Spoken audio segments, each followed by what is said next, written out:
Donald Trump is that he got convicted on 34 counts for paying off his side hoe. Allegedly. I'll take it. I'll take it.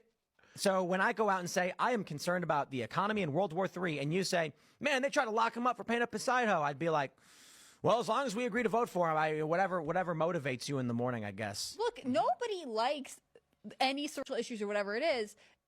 He is relatable, despite the fact that he's a billionaire who's married to a former supermodel. Well, and Donald Trump has also kind of made it like badass to stand up to the system, you know, in a way. Trump, and we will accept it.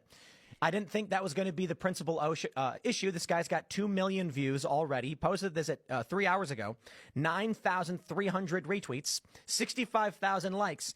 If the issue that gets people to vote for Donald Trump is that he got convicted on 34 counts for paying off his side hoe. Allegedly. I'll take it. Younger people in the black community, when you average a whole set a racial slur and the video that is somewhere, but no one's ever seen it. They've been hunting for it for years. Right. They are terrified that Trump's polls are actually improving among the black vote. When you look at the black vote, particularly 49 and under, it ranges from like 23 to 29%, depending on the poll. When you poll the black community 50 years and older, it's around 9%. So it's actually Trump's doing really well with younger people in the black community. When you average it all out, it's hard to tell how well he's actually doing. Some polls say he's up 20%. Some say 15. We won't know for sure. We'll see, though. But I do want to jump to a funny tweet. Now, maybe you should put that above this concept of abortion, which most of you won't have to deal with ever. Well, and I'll say, too, because the question you had for me is the kitchen table issues and things like that. Right now, I think more than any other group in America, there is a large awakening happening within the black community. I think disproportionately, mostly this group. And if you look at why, it's a lot of black men, but it's also mothers, black mothers, who are seeing that their neighborhoods are now being invaded by illegal migrants. There is no safe place for their kids to go. The community centers, the YMCAs, the rec halls, the places where their kids could go play basketball, engage in activities, stay off the street, stay out of gangs. They're filling these places now with illegal migrants, and the kids who live in the neighborhoods are being thrown back out on the streets again. People are starting to get it. And the black community, who's been manipulated for so long, is now starting to see, too, they were just using us. And now that they have this like new class of people that they're bringing in is obviously meant to be their new base they're going to replace the black community with, people are waking up and they're getting it. And so I think when it hits home, when it hits their own communities and their own neighborhoods, that is absolutely something that's waking up a lot of people.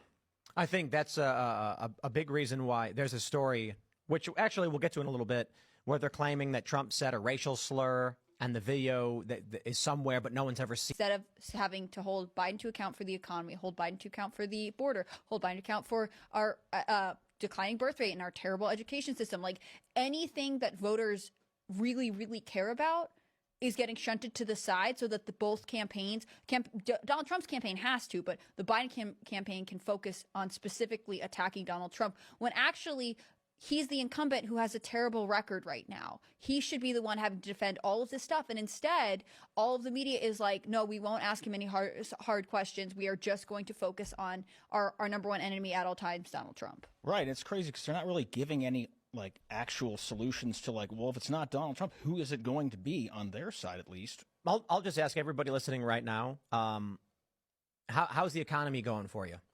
Most people are not doing too well. Most people believe we are in a recession. They say, based on the math, we're not. But that's funny. I wonder why people think we are. Perhaps it's because the economy is not doing too well. Convention, but that didn't happen. And it got away from them. Okay? And he got the nomination. And they immediately went after him. And they haven't stopped. And, you know, Dennis Quaid said the other day, they said, what Trump has said, he says, no one's been investigated in history as much as this man. And even though they got these 34 felony convictions, they have no evidence that he did anything wrong. In fact, the court, the only crimes that were shown in the court was Michael Cohen's confession that he stole tens of thousands of dollars from President Trump. Now, listen here. It says here, Donald Trump. So even Medgar Evers, they're, I mean, it's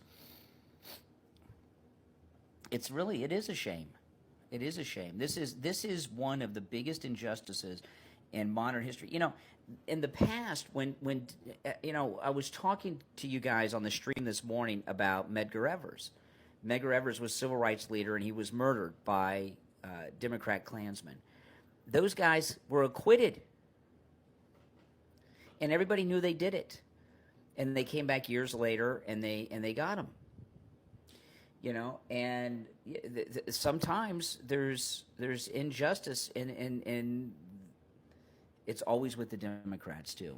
The Democrats, they convict people that are not guilty that they don't like. Democrats acquit guilty people that they do like.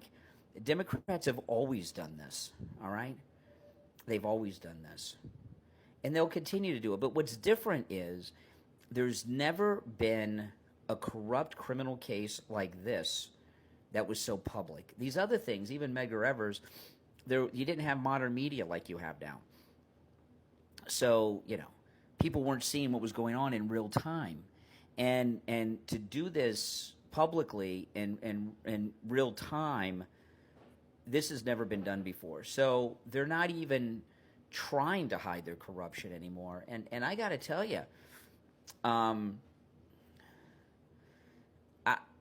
would like to see very soon. I mean, tomorrow is it, right? It's Friday.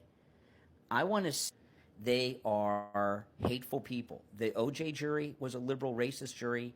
This New York jury with Trump is a angry and a prop gun. As much as I despise him and his politics, look at what he, you know, his left-wing politics and how he portrayed Trump on. I wouldn't let any of that cloud my mind because I don't like someone when I'm on a jury.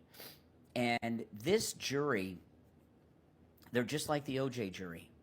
They don't care about law and order. They don't care about justice.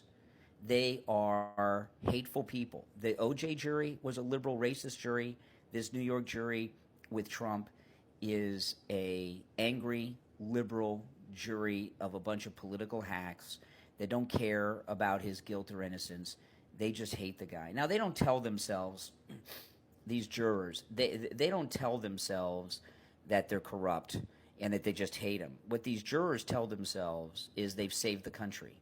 They think they're heroes, okay? These lunatics think they're heroes, and because they think Trump is an evil fascist, and he's declared he's going to be a dictator on day one. They believe all that crap. So even though he's not guilty, they think they have saved the country by convicting an innocent man. They think they're heroes. Omar says guilty. Guilty of what? Guilty